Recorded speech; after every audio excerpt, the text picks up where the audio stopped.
आज के इस कार्यक्रम में उपस्थित माननीय मुख्यमंत्री जी के सलाहकार डॉक्टर जीएन सिंह जी, इस संस्था के संरक्षक श्री प्रमोद तिवारी जी, सचिव श्री रंजीव तिवारी जी, यहाँ के व्यवस्थापक श्री कैलाश मिश्रा जी एवं अन्य सभी पदाधिकारीगण, कार्यकर्तागण और मेरे प्यारे बच्चों,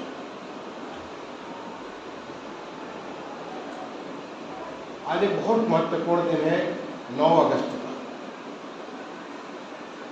9 अगस्त हमको याद दिलाता है कैसे आज से 98 साल पहले आज ही के दिन 2025 में हमारी आज़ादी के दीवानों ने ब्रिटिश हुकूमत की चूल्हे हिला कर रखी। 8 अगस्त को अमर शहीद पंडित राम प्रसाद बिस्मिल के नेतृत्व में एक निर्णय लिया गया कि सहारनपुर से लखनऊ जाने वाली जो पैसेंजर ट्रेन है उसको हम काकोरी में रोकेंगे और उसमें जो ब्रिटिश खजाना जा रहा है उस खजाने को लूटेंगे, जिससे कि हम आज़ादी की लड़ाई लड़ सकें। और ये घटना हो रही थी, उसके 3 साल पहले चौरी चौरा घटना का आपने जिक्र सुना होगा। चौरी चौरा घटना के बाद इतनी बड़ी घटना होने जा रही थी जिसमें हमारे क्रांतिकारी पंडित राम प्रसाद बिस्मिल, चंद्रशेखर आजाद, ठाकुर रोशन सिंह, असफुल्ला खां और ऐसे तमाम सारे लोग, लड़ी, ऐसे तमाम सारे लोग जगह जगह गाड़ी में बैठे और काकोरी जाकर के उन्होंने चेन खींचा और उसके बाद खजाना लूटा। पूरी ब्रिटिश हुकूमत जिसके कहते थे कि उसका जो है सूरज कभी डूबता नहीं, उनको लग गया कि कैसे हमारे क्रांतिकारी आज़ादी के दीवाने इतनी बड़ी ताकतवर हुकूमत को हिला कर रख सकते हैं। और वहाँ से प्रारंभ हुई हमारी आज़ादी की गौरवशाली यात्रा और जिसका नतीजा था 15 अगस्त 1947 को हम आज़ाद हुए। आज इन वीरों को, जिनकी शहादत को उन्होंने, ब्रिटिश हुकूमत ने उन्हें पकड़ने के बाद उन्हें फांसी की सजा दी, कईयों को काला पानी दिया, लेकिन वो सब कुछ अपना सर्वोच्च न्यौछावर करके अपने देश को आज़ाद करने के लिए, ऐसे वीरों को नमन करने का आज का दिन है। मैं उन तमाम सारे वीर सपूतों को विनम्र श्रद्धांजलि अर्पित करता हूँ और साथ ही साथ आप सबके साथ उन तमाम सारे वीरों का बंधन में अपने को जोड़ता हूँ। मैं सबसे पहले तो धन्यवाद देना चाहूँगा डॉक्टर जीएन सिंह का, जो हमारे सहपाठी भी रहे हैं। आपने बताया बीएचयू के संस्थान ने भाऊराव देवरस सेवा संस्थान के सौजन्य से इस संस्थान का शुभारंभ किया। आज से कुछ 5 साल पहले 2019 में, अब 5वां साल चल रहा है और पिछले साल से इसका एक बालिका प्रकोष्ठ भी शुरुआत कर दिया। और उसकी आपने बात की कि किस प्रकार से हमारे गांव-गांव से जो आर्थिक रूप से कमजोर बच्चे हैं लेकिन मेधावी हैं, उनका चयन करके उनको तैयार किया जाता है। जो हमारे देश की सबसे महत्वपूर्ण परीक्षा होती है जेईई की, जूनियर, जो हमारा जो ज्वाइंट एंट्रेंस एग्जामिनेशन है, आईआईटी में एडमिशन मिलता है और उसके साथ साथ अन्य इंजीनियरिंग कॉलेज में एडमिशन मिलता है, और नीट की, जिसके माध्यम से मेडिकल कॉलेजेस में एडमिशन मिलता है, उसकी तैयारी कराते हैं और साथ ही साथ कक्षा 11 और 12 की पढ़ाई भी कराते हैं। तो आपका 2 साल भी नहीं छूटता और साथ ही साथ आपकी तैयारी के बाद आप एक नए कार्य के लिए, एक नई ऊर्जा के साथ नए जगह पे आप चले जाते।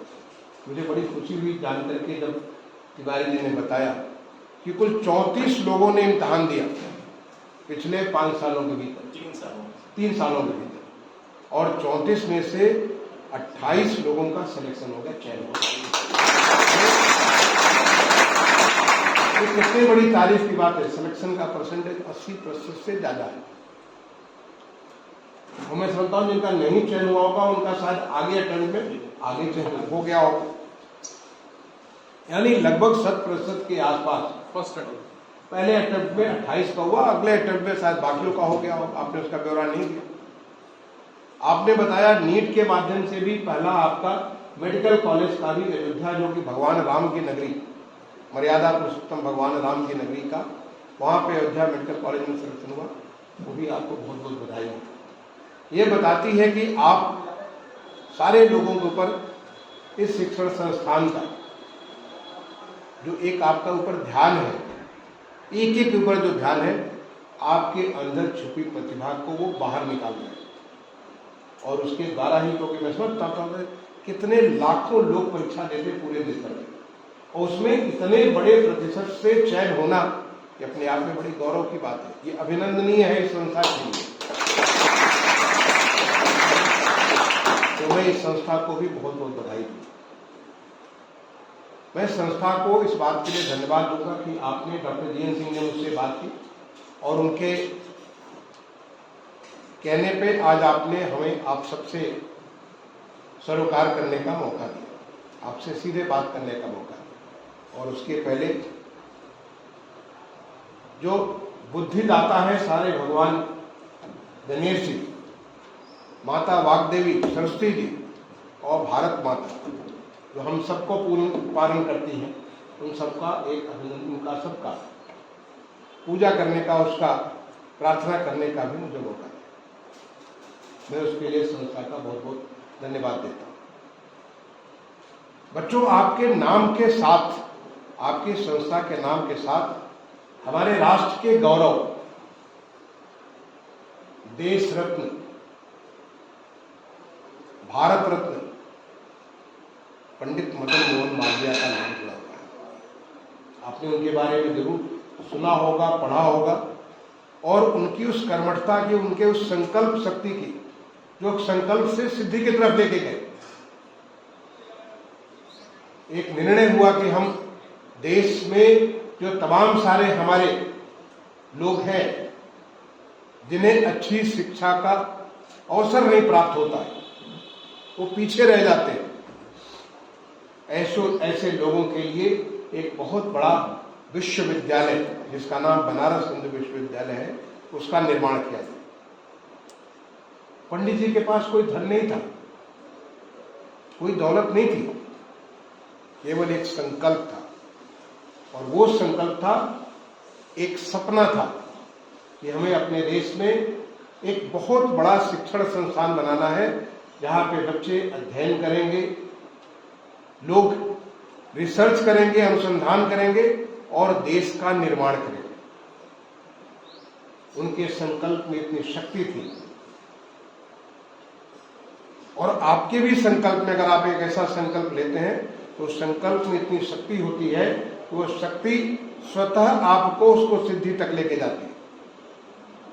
पूरा देश उनकी मदद किया, पूरे देश ने उनकी मदद की, जगह जगह से उन्हें आर्थिक सहायता मिली। और आज बनारस हिंदू विश्वविद्यालय, जो 1916 में, आजादी के पहले जब उसका शुभारंभ किया गया था, लगभग 5.5 स्क्वायर किलोमीटर, 5.5 वर्ग किलोमीटर में बसा हुआ एक इतना बड़ा कैंपस है, जहां पे हजारों की संख्या में न केवल हमारे देश के बल्कि विदेशों से भी आए लोग शिक्षण और अनुसंधान कर रहे हैं और देश के निर्माण में अपना योगदान दे रहे हैं। आप सोचिए कि किस प्रकार से इतनी बड़ी चीज, इतना बड़ा संकल्प कैसे साधा। ऐसे हमारे भारत रत्न पंडित मदन मोहन मालवीय का नाम आपके साथ जुड़ा हुआ है। जब नाम जुड़ा होता है तो उनका संकल्प भी, उनकी शक्ति भी, उनका तेजस भी आपके साथ जुड़ा होता है। तो कोई ऐसा कारण नहीं कि आप सफल नहीं, बट संकल्प के साथ सिद्धि तक पहुंचने के लिए श्रम भी करना पड़ता है, प्रयास भी करना पड़ता है। आप ऐसा कभी न सोचें या किसी गांव से आए हो, एक साधारण परिवार से आए हैं, आपके पिता एक श्रमिक है, आपके पिता एक साधारण किसान है, आपके परिवार में कोई भी आपके जैसा पढ़ा लिखा नहीं है, ये आपकी कमी नहीं बल्कि ये आपकी ताकत है। ये आपके संकल्प को और मजबूत करता है। अगर आप ऐसा सोचेंगे तो फिर आईआईटी नहीं, मेडिकल कॉलेज नहीं, मेडिकल कॉलेज आईआईटी तो केवल एक सीढ़ी है, एक आपका पड़ाव है, बस आपको एक रास्ता देता है। आपका लक्ष्य तो बहुत बड़ा लक्ष्य होना चाहिए, और वो लक्ष्य जो अभी आपको मैंने पंचप्रण के माध्यम से, जो सीधे हमारे देश के माननीय प्रधानमंत्री जी के वाणी से जब राष्ट्र को संबोधित कर रहे थे 15 अगस्त 2022 को, तो वहां से निकला, ये पंचप्रण हम अपने देश को आत्मनिर्भर बनाएंगे। ये पंचप्रण जो कि हम अपने देश को विकसित राष्ट्रों की श्रेणी में हम आगे बढ़ेंगे, आगे बनाएंगे।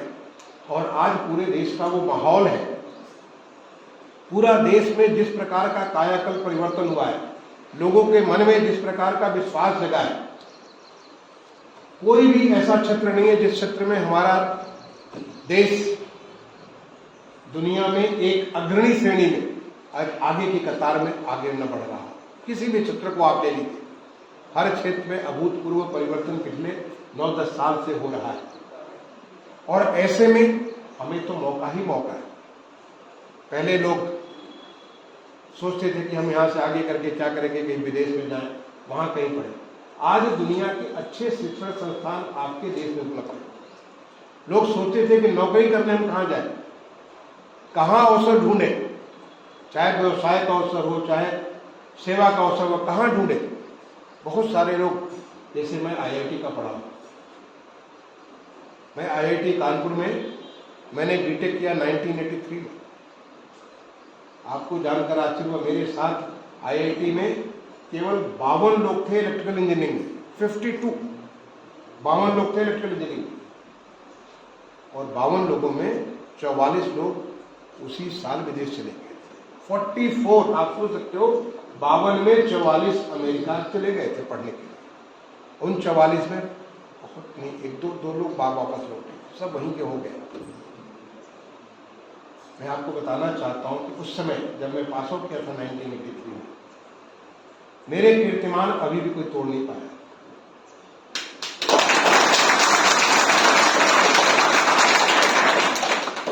जब हमारा कॉन्वोकेशन डे था, कॉन्वोकेशन डे के दिन लोग एक बार जाते थे डिग्री लेने के लिए, बीटेक की डिग्री लेने के लिए, एमटेक की डिग्री लेने के लिए, पीएचडी के लेने के लिए। मैं 5 बार मंच पे गया था, और 5वीं बार जब मैं मंच पर गया तो पूरा का पूरा सारा हॉल खड़ा होकर के तालियां पीट रहा था। सारा का सारा बोर्ड वहां सामने खड़ा हो रहा था, उसकी तस्वीर मेरे पास है। केवल मेरे माता पिता जो है, मेरी माँ अनपढ़ थी, मेरी माँ अंगूठा निशान करती थी, दिख नहीं सकती थी। बहुत भगवान की धर्मनिष्ठ नारी थी, बहुत आज तो भगवान के पास है। वो पढ़ लिख नहीं सकती थी, लेकिन धर्मनिष्ठ नारी थी, बहुत पूजा पाठ व्रत त्योहार बहुत सारी चीजें करती थी। मेरे पिताजी बहुत कम पढ़े लिखे थे, केवल कक्षा 7, उस जमाने को उसको मिडिल स्कूल कहते थे, कक्षा 7 पास थे। और वो रिटायर किए planning office, district planning office में, बड़ा बाबू जिसको कहते हैं प्रधान लिपिक, वहां से रिटायर किए 1981 में। मेरे बीटेक करने के पहले ही वो रिटायर कर गए, और मैं भी आपके जैसे एक गांव का रहने वाला। मेरे माता पिता जो है, मेरे माता पिता उसमें दोनों रो रहे थे। वो देख रहे थे कि सारे के सारे लोग की तालियां पीट रहे। आप सोचो, क्योंकि मुझे भी आपके जैसे एक साधारण परिवार से आगे बढ़ने का मौका मिला। आईआईटी का, हमारे इलेक्ट्रिकल इंजीनियरिंग का मैं टॉपर था। आपको जान करके खुशी होगी कि मैं जब पास आउट किया तो मेरी सीपीआई, जो क्यूमुलेटिव परफॉर्मेंस इंडेक्स कहते हैं, वो 10.0 थी।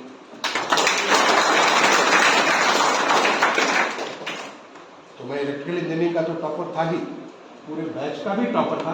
हर एक डिपार्टमेंट को, सारा बीटेक के 200 से 220 छात्र थे, उन सबके बीच में मैं टॉपर था। हर एक डिपार्टमेंट में एक बीटेक का प्रोजेक्ट होता है। बीटेक प्रोजेक्ट भी मेरा बेस्ट बीटेक प्रोजेक्ट इंजीनियरिंग का था। और आपको आश्चर्य होगा, उस जमाने में मैंने और हमारे साथ मेरा सहपाठी श्रीवास्तव थे, तब वो किसी वजह से भगवान उन्हें ज़्यादा प्यारे उनको हो गए, भगवान उनको ले गए। हम लोगों ने मिलकर के जो प्रोजेक्ट बनाया था, XY प्लॉटर ऑटोमेटिक। आज तो बहुत सारी चीज़ आप देखते हो कंप्यूटर पे, हम उसको कमांड देते थे, सारा क ख ग लिख देता था। आप सोच सकते हो 1983 में वो मेरा बेस्ट बीटेक प्रोजेक्ट था। और मैं पूरे बैच का बेस्ट ऑलराउंडर भी था। बेस्ट ऑलराउंडर का जो गोल्ड मेडल जब लेने में 5वीं बार पहुंचा, तो उस समय हमें सारे लोग तालियां पीट रहे थे कि देखो best allrounder of the batch. क्योंकि जो बच्चा पढ़ने में अच्छा होता है, बाकी चीजें फिसड्डी होता है,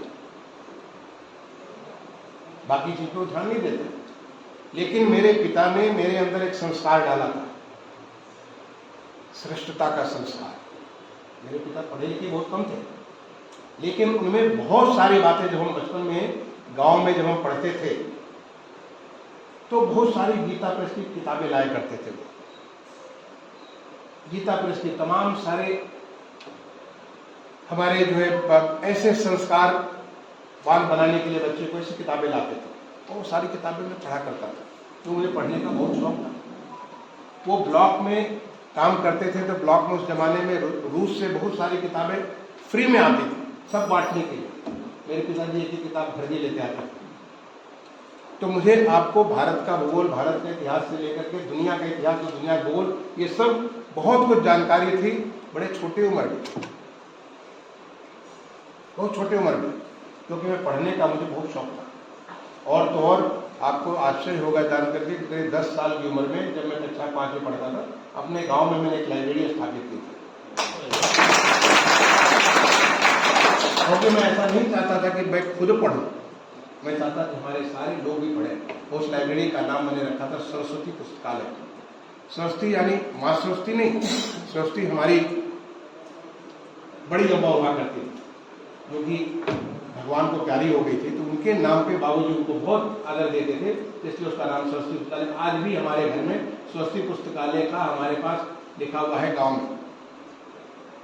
और जितनी किताबें बाबूजी लाते थे, मैं रजिस्टर में लिख करके लोगों को देता था, और 15 दिन के बाद वापस देता था, ताकि सब लोग पढ़ें, को याद रखें। आपको जानकर आश्चर्य हुआ कि मैं तो पेड़ के नीचे बैठ के पढ़ा हूं। केवल कक्षा 5 में जाकर के स्कूल में क्लास में पढ़ने का मुझे मौका मिला। लेकिन भगवान को क्या पता है, भगवान को क्या, भगवान की क्या इच्छा है, ये किसी को नहीं मालूम। भगवान हर समय लोगों को मौका देते रहते हैं, हर समय मौका देते रहते हैं। आपको मौका पहचानने की, जैसे आपको मौका दिया कि आज ऐसे संस्थान में आप पढ़ने आए। ऐसे ही मेरे पिताजी बलिया में, वो जो प्लानिंग के बड़े बाबू हुआ करते थे, वहां से आ रहे थे, बस में उनके बगल में एक बच्चा बैठा था। वो बच्चा कुछ सूट वूट पहना हुआ था, देखने में अच्छा लग रहा है, 12-13 साल का, 14 साल का बच्चा रहा हो। उनको बड़ा अच्छा लगा कि ये बच्चा बड़ा इतना स्मार्ट लग रहा है। पूछा, तुम बेटा कहाँ पढ़ते हो? तो कहा, मैं नैनीताल पढ़ता हूँ, बिरला विद्या मंदिर में। तो तुम्हारे माता पिता क्या करते हैं? तो बताया कि मेरे माता पिता केवल स्कूल के, हमारे पिताजी प्राइमरी स्कूल के मास्टर। तो मेरे पिताजी बड़ा आश्चर्य हुआ, प्राइमरी स्कूल का मास्टर नैनीताल में बिरला विद्या मंदिर में कैसे पढ़ा सकता अपने बच्चे को? तो कहा, तुम्हारे खेती बाड़ी कितनी है, तुम्हारे बाग बगीचे कितने हैं? तो कहा, हमारे घर पे कल 2 बीघा जमीन है। तो बड़ा आश्चर्य हुआ कि इतना ऐसा बच्चा है, जैसे कैसे कह रहा है कि इसको पढ़ने वाला नैनीताल में। तो थोड़ी और उत्सुकता हुई, तो उन्होंने पूछा, तुम वहाँ पढ़ाता तुमको कौन है, कौन तुम्हारा खर्चा बेयर करता है? उसने कहा, सरकार बेयर करती है। तो और उत्सुकता हुई मेरे पिताजी को। उन्होंने पूछा, उसने बताया कि एक परीक्षा होती है जिसमें जैसे आपको यहाँ पे 2.5 लाख रुपए की आपने एक लिमिट रखती है, जिसको हम अल्प आय वर्ग कहते हैं। उस जमाने में हुआ करता था जिनकी फादर की इनकम जो है 500 रुपये से कम हो मासिक, मैं बात कर रहा हूँ 1972 की बात कर रहा हूँ, 500 रुपये से कम की इनकम हो, ऐसे बच्चों की एक परीक्षा होती है पूरे राज्य भर की। ये भारत सरकार का शिक्षा मंत्रालय करता है और उसमें हर राज्य से 100 बच्चे सेलेक्ट होते हैं। परीक्षा होती है हिंदी और गणित की, और उनमें सिलेक्शन के बाद पूरे देश भर की परीक्षा होती है। हर राज्य में एक केंद्र होता है और वो केंद्र होता था इलाहाबाद में, जो आज प्रयागराज कहलाता है। वहां पे 5 विषय होता था, हिंदी था, गणित था, सामान्य ज्ञान था, सामान्य क्या होता है जनरल अंडरस्टैंडिंग जो होता है चौथी चीज, और 5वां इंटरव्यू साक्षात्कार, जनरल एबिलिटी कहते हैं, जनरल एबिलिटी, मेंटल एबिलिटी, और उसके बाद साक्षात्कार। तो पिताजी जब मेरे गांव पहुंचे, उन्होंने, मैं तो बड़ा सबसे बड़ा बेटा था, मैं उनके साथ ही रात में सोया करता, तो आते थे सैटरडे को रात में आते थे, संडे रहते थे, मंडे को सुबह चले जाते थे। तो हर बार आते थे तो मुझसे गणित पूछते थे, हिंदी पूछते थे, बहुत कुछ सुनाने को कहते थे। लेकिन उस दिन उन्होंने पूछा कि तुम्हें अगर मैं बाहर भेजूं पढ़ने के लिए तो तुम जा सकते हो? मैंने कहा बिल्कुल, क्योंकि उसके पहले मैं केवल एक बार बनारस गया, क्योंकि हमारे बड़े चाचा बनारस रहते हैं, वो भी 2-4 दिन के, नहीं तो गांव, और गांव के बगल की दुकान, गांव के बगल का मार्केट, उसके बाहर हम नहीं गए। उन्होंने कहा उसके तुम्हें परीक्षा देनी पड़ेगी, मैंने कहा दे देंगे। तो बहुत लोगों तुम्हें कॉम्पीट करना पड़ेगा, कर लेंगे। उन्होंने मेरा फॉर्म भरवाया, कोई प्रैक्टिस नहीं, कोई ट्रेनिंग नहीं, कोई कोचिंग नहीं। बच्चों, आपको जानकर के खुशी हुई, जब पहला इम्तहान मैंने दिया बलिया में आकर के इंटर कॉलेज, वहाँ गवर्नमेंट इंटर कॉलेज में जब रिजल्ट आया तो पूरे प्रदेश में मेरा पहला स्थान,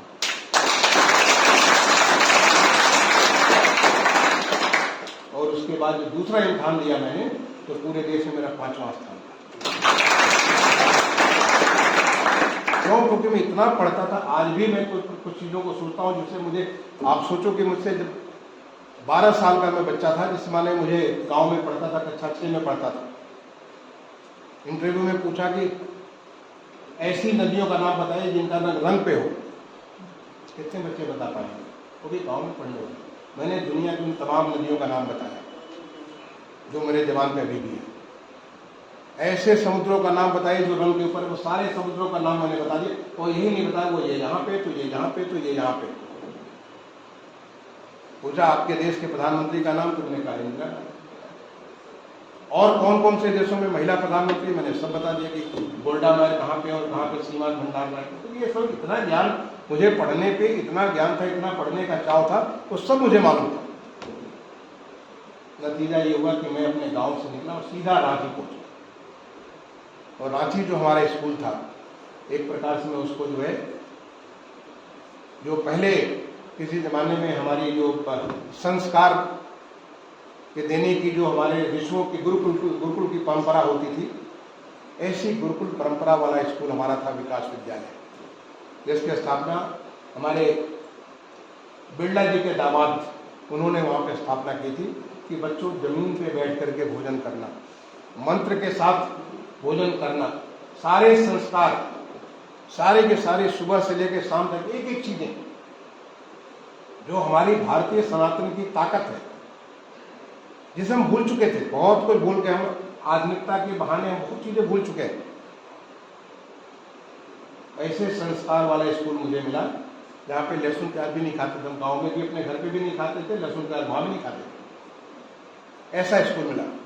और हर टीचर को गुरुजी, उनकी पत्नी को माताजी, अपने जो हमारे खाना बनाने वाले महाराज जी, जो हमारे जो बाल काटने वाले ठाकुर जी, सबको सम्मान, हर कोई को सम्मान देना। और यही हमारी सनातन है। हम सनातन में अपने बच्चे को भी सम्मान के साथ करते हैं। ऐसी एक संस्कार वाली संस्था मुझे पढ़ने के लिए, और वहां से निकला तो बीएचयू पहुंचा, डॉक्टर जीएन सिंह साहब के साथ था। लेकिन एक छोटी सी घटना हुई जिसका जिक्र कभी जीएन सिंह साहब करेंगे, जिसके नाते मैंने तय किया कि मैं मेरे लिए जगह नहीं है, मैं कहीं और जाऊंगा। और फिर दोबारा इम्तहान दिया और बीएचयू भी पहुंचा था, इसलिए क्योंकि मुझे जानकारी नहीं थी, मेरा रैंक तो बहुत हाई था। मैं चाहता तो पहले बार ही IIT आता, ऐसा नहीं कि मुझे IIT रैंक कम होने की वजह से गया था। क्योंकि मुझे कोई मेरा गाइड करने वाला नहीं। मेरे पिताजी इतने पढ़े लिखे नहीं थे। मुझे जब गिच्छू पहुंचा तब मुझे लगा कि मैं गलत जगह पहुंच गया। गिच्छू बहुत अच्छा है, लेकिन मैं और ज़्यादा उसे चाहता था। तो फिर जाके दूसरे बार IIT कानपुर दूसरी परीक्षा लेकर मैं IIT कानपुर पहुंच गया। ये बच्चे, मैं तुम्हें ये कहानी केवल इस बात पे बता रहा हूं कि मेरी कोई भी कमी नहीं है।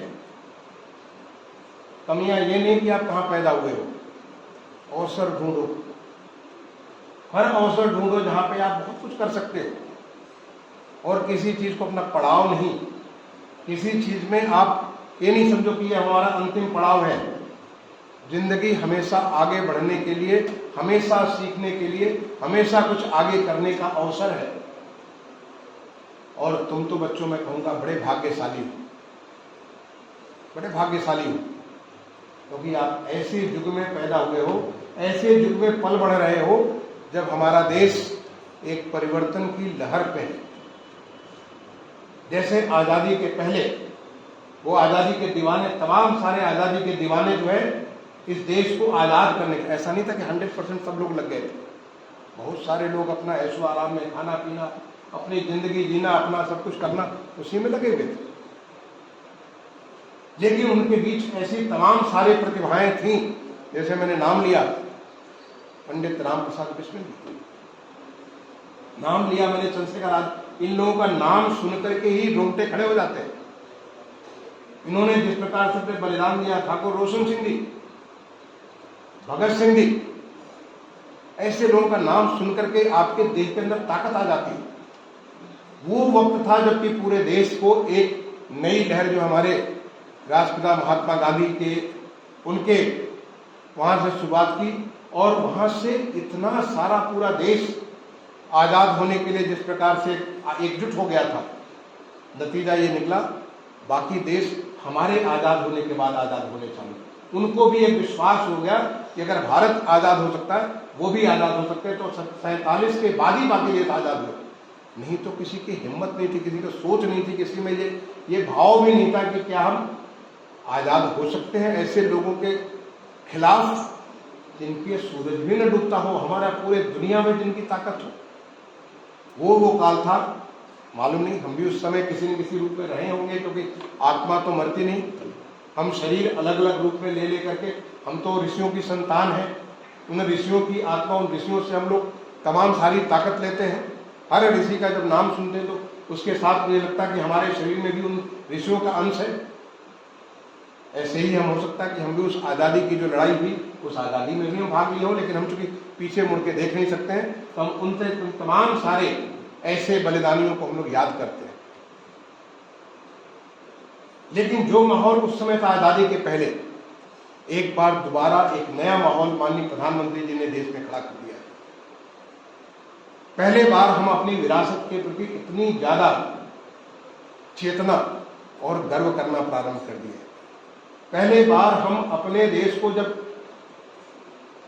एक विकसित बनने के लिए, हम तो बड़े खुश होते थे, हम भी विकासशील देश, जब हम पढ़ते थे तो विकासशील देश के रूप में पढ़ते थे, और आज हम चीफ सेक्रेटरी बनेंगे तब भी विकासशील देश। हमने कभी सोचा भी नहीं कि हम विकसित हो सकते हैं, लेकिन माननीय प्रधानमंत्री जी ने हमें अपनी ताकत दिलाई, उसकी याद दिलाई, और जिसका एक नमूना, बहुत बढ़िया नमूना आपको दिखाया, जिन्होंने जब दुनिया की वैश्विक महामारी कोविड पूरे दुनिया को हिला दी, पूरी सारी अर्थव्यवस्थाओं को चकनाचूर कर दी, स्वास्थ्य व्यवस्थाओं को चकनाचूर कर दी। आप सोच सकते हो, ऐसे विकसित देश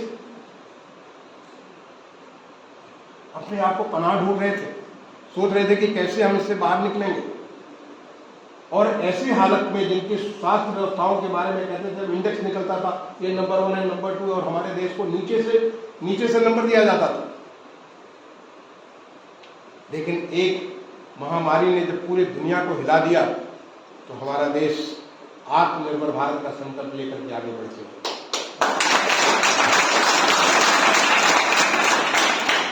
और ये तब संभव हुआ जब हमारे माननीय प्रधानमंत्री जी का, उनका जो एक पूरे देश के लिए, एक भारत, इस देश के लिए जिस प्रकार के उन्होंने संकल्प के साथ कार्य किया, और पूरे देश की जनता उनके साथ जुड़ गई, सारे के सारे लोग उनके साथ जुड़ गए। सोच सकते हो हमारे पास वैक्सीन नहीं था, और पहले ऐसी जब महामारी होती थी हम सब दुनिया के पीछे, दुनिया के देशों के पीछे, सबके प्रति हम लोग अपने आंख लगाए थे कि वहां से कहीं कुछ मिल जाए तो हम साथ कुछ करें। हमारे पास वेंटिलेटर्स नहीं थे, अस्पतालों में बेड नहीं थे, ये यहाँ के यहाँ जो हमको मास्क जो होता है बेसिक मास्क वो भी नहीं था, हमने सोचा भी नहीं था। और देखते देखते हमने न केवल मास्क लेकर के जो हमारे जो किट होते हैं हमारे लोगों को सुरक्षित रखने के लिए, डॉक्टरों के लिए, मेडिकल वर्कर्स के लिए, और वेंटिलेटर्स लेकर के, वैक्सीन से लेकर के हर चीज का हमने उत्पादन किया ही नहीं, अपने देश में 220 करोड़ से ज्यादा वैक्सीन डोजेज दिए। हमारे प्रदेश में माननीय मुख्यमंत्री जी ने जिस प्रकार से नेतृत्व दिया पूरे प्रदेश को, जो लोग कहते थे उत्तर प्रदेश 24-25 करोड़ आबादी वाला प्रदेश, तो सारे के सारे लोग, इतनी बड़ी संख्या में यहाँ पे मृत्यु होगी, सबसे कम मृत्यु दर हमारे उत्तर प्रदेश में हुई। 40 करोड़ से ज्यादा वैक्सीन यहाँ पे लगाई गई। जिस प्रकार से जितने सारे लोग आ रहे थे उन सबकी जैसी व्यवस्था की गई, एक उदाहरण, एक अनुकरणीय व्यवस्था। ये ताकत माननीय प्रधानमंत्री जी ने और माननीय मुख्यमंत्री जी ने अपने देश को दिखाया, और तभी वो संकल्प लेकर के चलने के हम अपने देश को विकसित देश बना करके चले। आप सोचिए, मैं कुछ एक माननीय प्रधानमंत्री जी के साथ अपने देश में बहुत सारा काम करने का मुझे मौका मिला, सौभाग्य मिला। मैं तो अपने को बहुत सौभाग्यशाली समझता हूं कि ऐसे वक्त में मैं उस अवस्था में हूं जिस अवस्था में अपने देश को बहुत कुछ दे सकता हूं, बहुत कुछ कर सकता हूं। आप सोचिए, जब 2014 में माननीय प्रधानमंत्री जी ने आजादी के जो स्वतंत्रता दिवस हमारा होता है उस अवसर पर, जब लाल किले के प्राचीर से उन्होंने घोष किया था कि हमारे राष्ट्रपिता महात्मा गांधी के 150 साल पूरे होने वाले हैं उनके जन्म जयंती के, उनकी जो सच्ची श्रद्धांजलि होगी कि हम अपने राष्ट्र को एक स्वच्छ राष्ट्र बना करके उनको समर्पित करें। तमाम सारे लोगों ने सोचा, अरे कैसी बात कह रहे हैं। बहुत लोगों के मन में शक था, और बहुतों में हम लोग भी आते हैं, जो हमारे प्रशासनिक तंत्र होता है वो भी आते हैं, राजनीतिक तंत्र भी आते हैं, समाज के लोग आते हैं, इतने सारे क्वेश्चन, सब बड़े बड़े क्वेश्चन मार्क्स, प्रश्नवाचक चिन्हों का, जैसे लग रहा था कि लड़ी लगी हुई। लोग सोचते थे कि कभी किसी ने सोचा ही नहीं कि हमारा देश स्वच्छ होगा। बट क्या आपको आज आपको शक है कि हमारा देश स्वच्छ नहीं होगा? 1919 जो 2 अक्टूबर 2019 को जब मनाई गई जो 150वीं जयंती, दुनिया भर के देश आए थे, मैं भी वहां पे साक्षी था। उसमें मैं भारत सरकार का सचिव हुआ करता था, आवास एवं शहरी कार्य मंत्रालय का। सारी दुनिया सीखना चाहती है कि कैसे माननीय प्रधानमंत्री जी ने ऐसा मंत्र फूका कि हमारे देश के लोग हर कोई स्वच्छता के साथ जुड़ गए। क्योंकि स्वच्छता केवल शौचालय बनाने के लिए नहीं था, शौचालय बने, करोड़ों की संख्या में शौचालय बने। स्वच्छता हमारे बिहेवियरल चेंज के बारे में था, हमारा व्यवहार के परिवर्तन के बारे में था, हमारी सोच के बारे में था। स्वच्छता से इतने सारे लोगों को रोजगार मिल गया। जो कहते हैं कूड़ा से कंचन, कितने सारे लोगों को कूड़ा जो कि हमको दिखता था वो कूड़ा आज वो लोगों के सोना बन गया। तमाम सारे लोगों को नए नए अवसर प्रदान कर दिए। मैं खुद उसके बारे में साक्षी हूं, क्योंकि पूरे देश में मैंने पूरे शहरी इलाके में, जो देश का लगभग 5000 शहर है, उन सारे शहरों को स्वच्छता का एक अभियान मैंने चलाया, जो माननीय प्रधानमंत्री जी के मार्गदर्शन में। आपको जानकर आश्चर्य होगा कि जो स्वच्छ सर्वेक्षण किया जाता है, हर साल स्वच्छ सर्वेक्षण को बिल्कुल अलग अलग लेवल पर, अलग अलग सीढ़ियों पे चढ़ाते हुए लेके गए। और हमारे देश के लगभग 40 करोड़ से ज्यादा लोग जो अर्बन एरिया में रहते हैं उनका सर्वेक्षण होता है। ऐसा कोई सोच नहीं सकता दुनिया में इतना बड़ा सर्वेक्षण कर ले, लेकिन हमारे देश में माननीय प्रधानमंत्री जी के मार्गदर्शन में वो संभव किया। तो आज का जो वक्त है एक संभावनाओं का समय है। आप सोचिए, जब माननीय प्रधानमंत्री जी ने एक लक्ष्य रखा था सबको आवास, हाउसिंग फॉर ऑल, और हमें अर्बन एरिया में जब हमने लक्ष्य उसको जब पता किया तो पता चला कि 1 करोड़ से ज्यादा मकान बनाने वाले, वो भी 7 साल के भीतर 2022 तक 1 करोड़ से ज्यादा मकान बनाने का लक्ष्य रखा गया।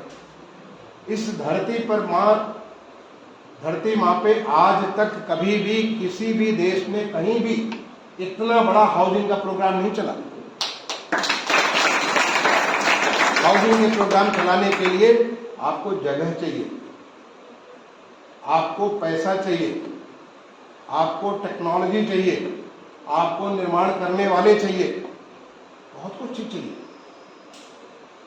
जब मैं पहले हमारे मंत्रालय में दो मंत्रालय होते थे। एक मंत्रालय हुआ करता था मिनिस्ट्री ऑफ अर्बन डेवलपमेंट और दूसरा होता था ministry of housing and urban poverty alleviation. जब मैं 2017 जून में सेक्रेटरी बना तो दोनों को मिला के एक मंत्रालय बना दिया गया, उसका नाम रखा हाउसिंग एंड अर्बन अफेयर्स, आवासन एवं शहरी कार्य मंत्रालय, उसका मैं सचिव बना, दो मंत्रालयों को मिलाकर।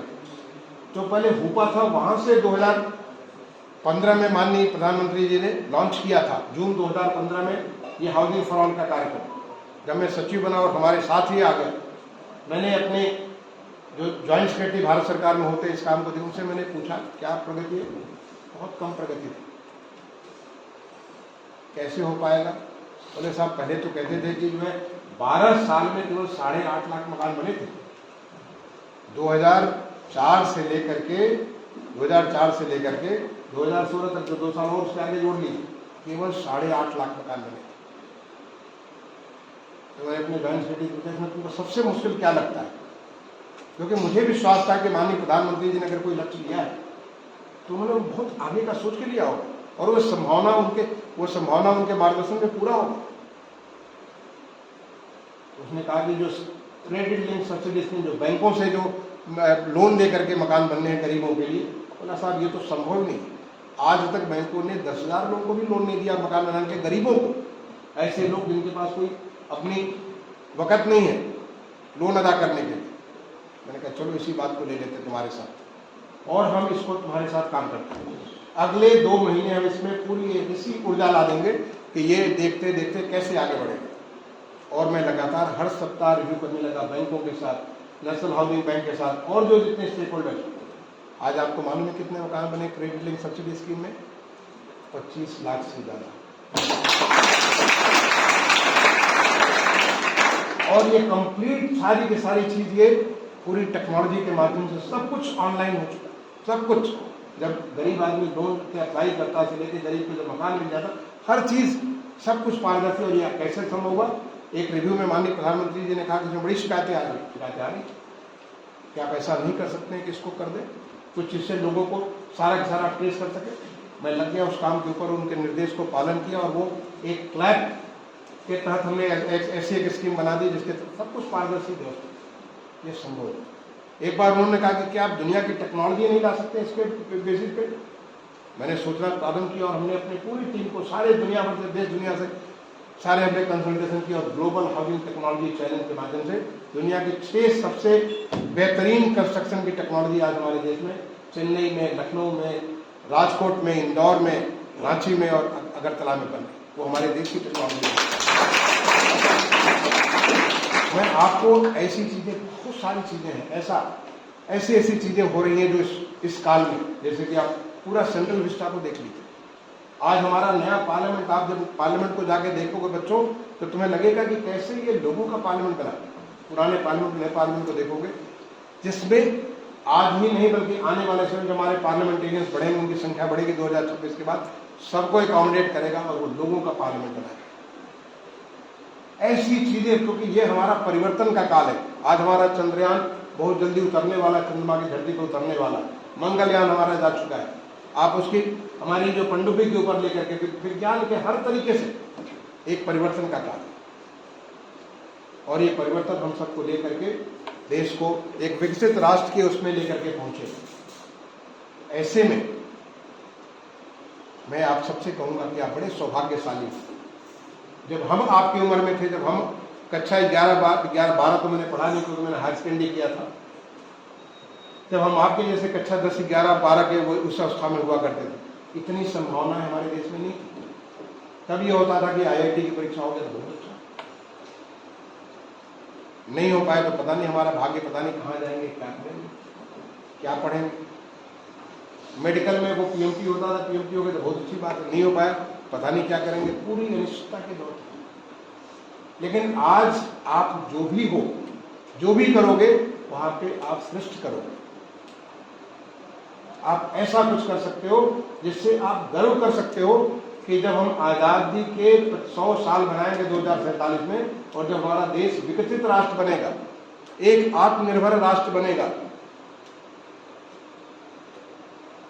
उसमें मेरा भी ये योगदान है। ये सोच करके आप गौरव महसूस करोगे। आत्मनिर्भर बनने के लिए कैसे हम क्या कुछ कर सकते हैं। आप में से बहुत लोग IIT में तो जाओगे, मेडिकल में जाओगे, लेकिन बहुत लोग वैज्ञानिक भी बनोगे, बहुत सारे प्रोफेसर भी बनोगे, बहुत सारे हमारे जैसे प्रशासनिक सेवा में भी आओगे, बहुत सारे कुछ राजनीतिक उसमें जाओगे, बहुत सारे व्यवसाय में भी लगोगे, बहुत सारे क्षेत्रों में ऐसा कि क्योंकि IIT और मेडिकल कॉलेज तो एक सीढ़ी है, एक सीढ़ी है आपको, आपकी पढ़ाई को, आपके सोचने के तौर तरीकों को एक नया आपको धर्रा देने के लिए। लेकिन आगे आप राष्ट्र निर्माण में कहाँ पहुंचोगे अभी आप नहीं सोच सकते। भगवान आपको क्या रास्ता आपके लिए तय किया आपको नहीं मालूम। भगवान ने उस रास्ते का आज आपके लिए यहाँ जगह दिया हुआ है और कहा हुआ है कि आप अपनी मेहनत करो और जिस लक्ष्य में निकले हो उस लक्ष्य को पूरा करो। आज में रहो, कल तुम्हारा स्वतः सवर जाएगा, क्योंकि ईश्वर हम सबको देख रहा है। ईश्वर हम सबकी हर इच्छाओं को एक अच्छे मन से, अच्छे भाव से अगर काम करोगे। आज इतना सारा देश में, जैसे मैंने कहा, मेरा माटी मेरा देश जो कार्यक्रम हो रहा है, जो माटी को नमन और वीरों का वंदन का कार्यक्रम हो रहा है, वृक्षारोपण के कार्यक्रम हो रहा है, जल संरक्षण के कार्यक्रम हो रहे हैं। आप देखो हमारे प्रदेश में इतनी सारी। अभी हाल में मैं आपको एक और उदाहरण दूं। जब ग्लोबल इन्वेस्टर समिट हुई थी, माननीय मुख्यमंत्री जी ने जब पहला रिव्यू किया, उन्होंने कहा कि 10 लाख करोड़ का लक्ष्य रहेगा। हम सब स्तर थे कि 10 लाख करोड़। माननीय मुख्यमंत्री जी कह रहे हैं पहले कभी 3 लाख 4 लाख करोड़ हुआ, किसी भी प्रदेश में नहीं हुआ। ऐसे प्रदेश जैसे कि बहुत आगे, अपने आप को इंडस्ट्रियलाइज प्रदेश कहते हैं, काफी आगे बढ़े, वहां पे नहीं संभव है, वहां इतना नहीं आ पाए। लेकिन मुझे इस बात का विश्वास था कि माननीय मुख्यमंत्री जी कह रहे हैं, मैं कुछ सोच करके कह रहे हूं। और जब उसके ऊपर काम करना चालू किया गया, आपको जान करके खुशी होगी कि 10 लाख करोड़ नहीं, आज 36.5 लाख करोड़ के इन्वेस्टमेंट हमारे प्रदेश में उसके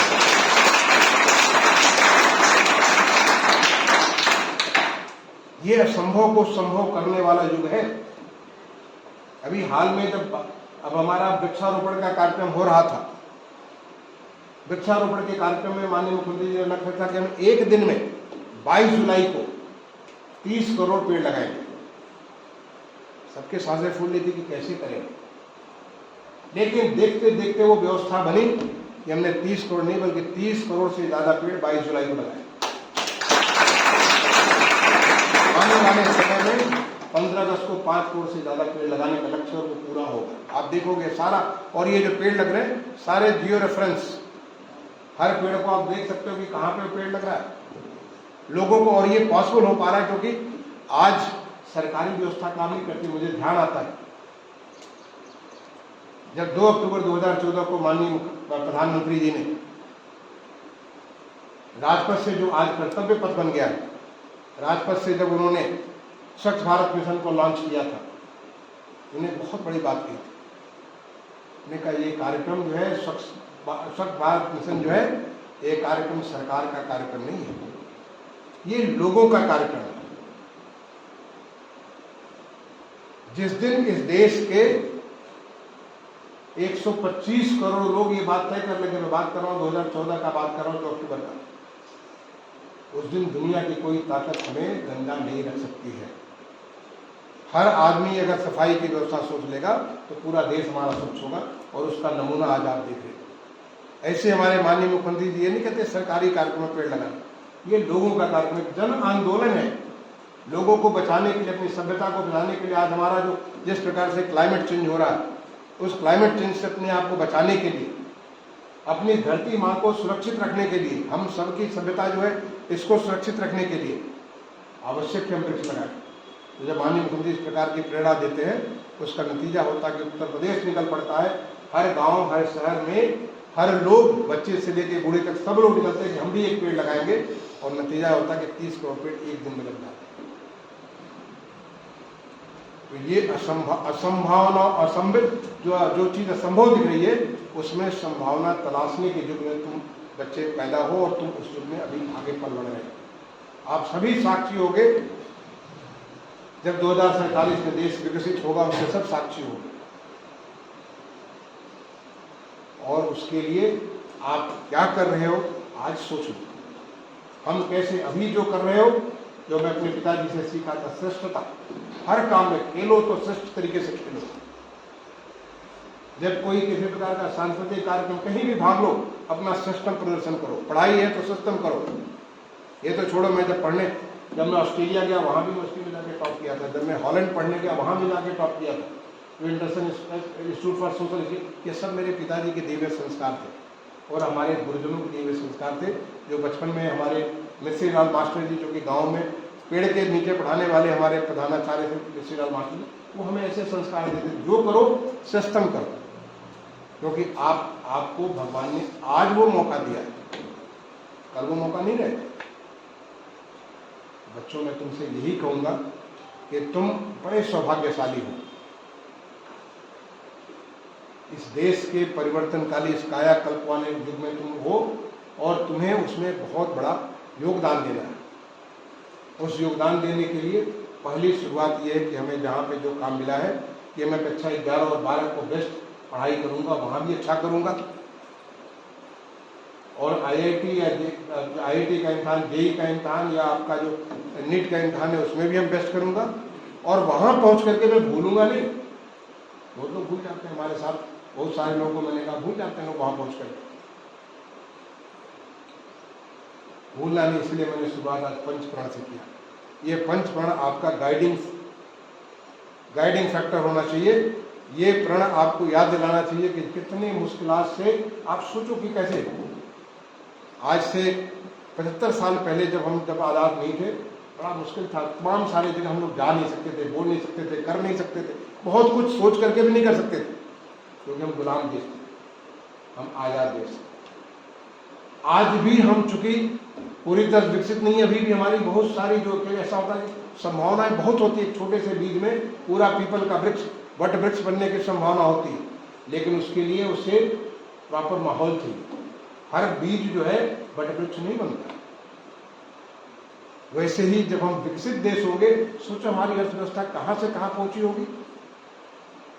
आपको सोच करके क्या गौरव महसूस नहीं होता कि जब हम आज़ादी का अमृत महोत्सव मना रहे हैं, तो वो लोग जो कि हमें गुलाम बनाए हुए थे, ग्रेट ब्रिटेन, इंग्लैंड, उनको पिछाड़ करके हमारी अर्थव्यवस्था 5वीं अर्थव्यवस्था बन गई दुनिया की, और बहुत जल्दी दुनिया की 3री अर्थव्यवस्था भी हमारा देश बनने जा रहा है।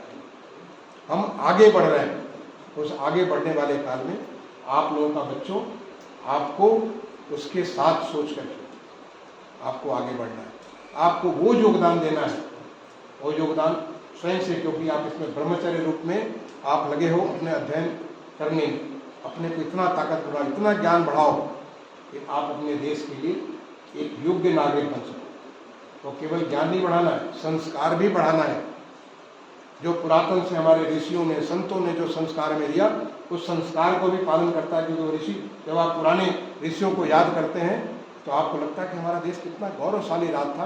क्योंकि अभी मिश्र जी ने कहा, गायन्ति देवा किलगित काले धन्यास्ते भारत भूमि वागे स्वर्गा पवर्गा सदहेतु भूते।